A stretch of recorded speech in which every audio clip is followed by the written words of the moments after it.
लोहड़ी की कहानी। लोहड़ी का संबंध सुंदरी नामक एक औरत कन्या तथा दूल्हा भट्टी नामक एक योद्धा से जोड़ा जाता है। इस संबंध में प्राचीन ऐतिहासिक कथा के अनुसार गर्जीबार क्षेत्र में एक ब्राह्मण रहता था जिसकी सुंदरी नामक एक कन्या थी जो अपने नाम की भांति बहुत सुंदर थी। वह इतनी रूपवान थी कि उसके रूप यौवन में सूर्योदय की चर्च गली गली में होने लगी थी। धीरे धीरे उनकी सुंदरता के चर्चे उड़ते उड़ते गर्जीबाद के राजा तक पहुँचे। राजा उनकी सुंदरता का बखान सुंदरी पर मोहित हो गया और उसने सुंदर को हमें हरम की शोभा बनाने का निश्चय किया। गांजीबार के राजा ने सुंदर पिता को संदेश भेजा कि वह अपनी बेटी को उसके हरम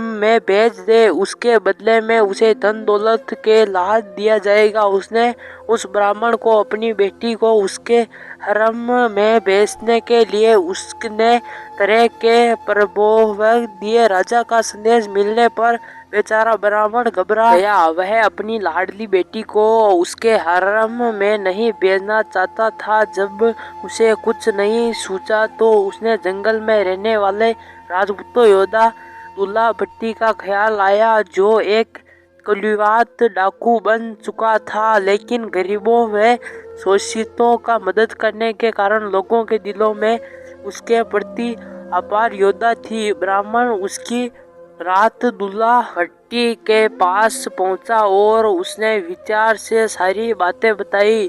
दूल्हा भट्टी ने ब्राह्मण की यथा सुन सत्वा दी और रात को खुद एक योग्य ब्राह्मण लड़के की खोज के निकल पड़ा। दूल्हा भट्टी ने उसी रात एक योद्धा ब्राह्मण लड़के को तलाश कर सुंदरी को अपनी ही बेटी मानकर अग्नि को साक्षी मानते हुए उसका कन्यादान अपने हाथों से किया और ब्राह्मण युवक के साथ सुंदरी का रात में ही विवाह कर दिया। उसने समय दूल्हा भट्टी के पास बेटी सुंदरी को देने के लिए कुछ नहीं था। अंत उसने तिल व शक्कर देकर ही ब्राह्मण युवक के हाथ में स्त्री का हाथ थमाकर सुंदरी को उसकी ससुराल विदा किया।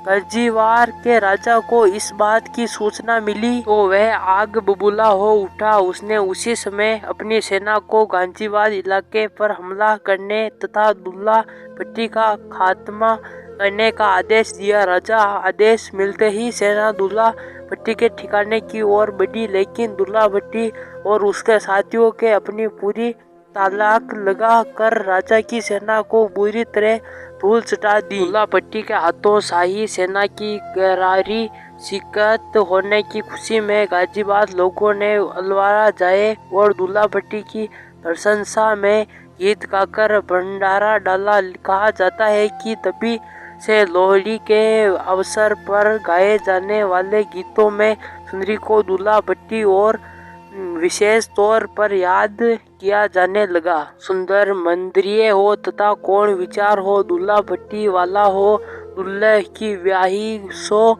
शेर शक्कर पाई हो, कुड़ी दे मान आए हो, माम चूरी कट्टी हो, जमींदारा लुटी हो, कुड़ी दा हल हो, दूल्हे दी हारी ब्याह हो, दूल्हा भट्टी वाला हो, दूल्हा भट्टी वाला हो।